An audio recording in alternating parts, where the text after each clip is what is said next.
This is Thriving Thoughts, the podcast that teaches you how to change your thoughts so you can change your life.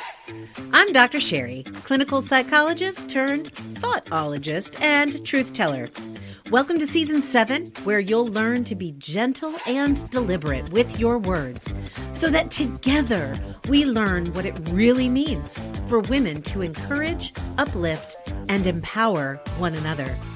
Twice per week in 5-minute episodes, we'll dissect popular phrases women say to one another, expose the lies hiding beneath their surface that perpetuate problematic ideals, and learn how to speak true encouragement so we uplift ourselves and others. Are you ready to speak truth over the lies and be an empowered woman who empowers other women? Start with this truth. A woman who changes her world changes the world. Let's go.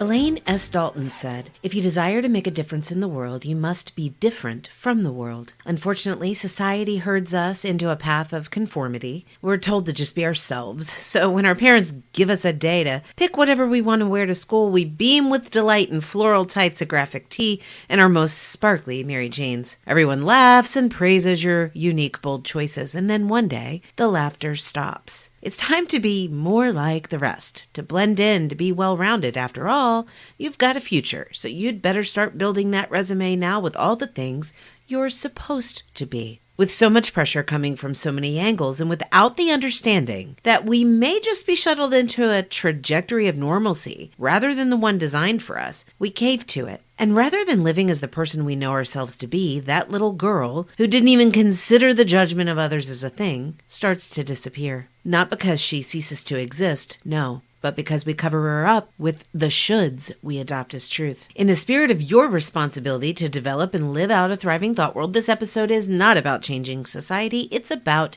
changing you. The way you think about yourself and who you are. And by extension, changing the way others, especially the littles watching, are inspired to honor the truth that they too were created on purpose for a purpose. Not to be like the world, but to change it. I started covering up my own who when I was 8 years old, and I wouldn't even realize that there were layers of lies, of shoulds I have donned, like comfy leggings that needed to be peeled away and discarded for decades. Before I share the Cliff Notes version, I invite you to prepare yourself to look back to when you were a little girl, because in her are the answers to who you already are, not whom you must become. Think of her as unfiltered and raw. Ask yourself, who was she? What did she love to do more than anything in the world? What was she so confident about that perhaps now as an adult, you've covered up because of the lie of what others think and their potential critique of you, as you living in the lie of the shoulds rather than revealing the truth of you? I was a little girl whose mom fashioned braided Princess Leia buns on the sides of her head. I was a little girl who used to shut herself away in her room and record herself talking about something she believed in or pretending to be a world-renowned interviewer. I was a little girl who entered writing contests and won. I was a little girl who told everyone of her convictions, and I was the one who looked confused, not offended, when they didn't get it. There was no one she was afraid to talk to, and no one she considered better than her. She was a little girl on the move, sharing her beliefs with anyone who would listen. Sounds like that little girl is here now, doesn't it? Well, I am her, and thank God for helping me realize that I had covered her up, that I had covered my light meant to shine. Not for everyone, but for so many. If you look in the mirror now, you can see cracks between the lies that cause you to catch a glimpse of that little girl in you. Although the little girl in me, the real me, never stopped existing, I started acting like she did in the 3rd grade. It's a pivotal age for most girls, one at which we start caring what others think. It was the year I had to get eyeglasses, also the year I had to start speech therapy for a speech-impeding lisp. It's also the year I began to interpret those things as flaws. I stopped wanting to shine. I didn't want people to look at me, and I started blending in. That meant not sharing my convictions, less writing, and more comparing, which led to more trying to stay under the radar to be as quote-unquote normal as possible.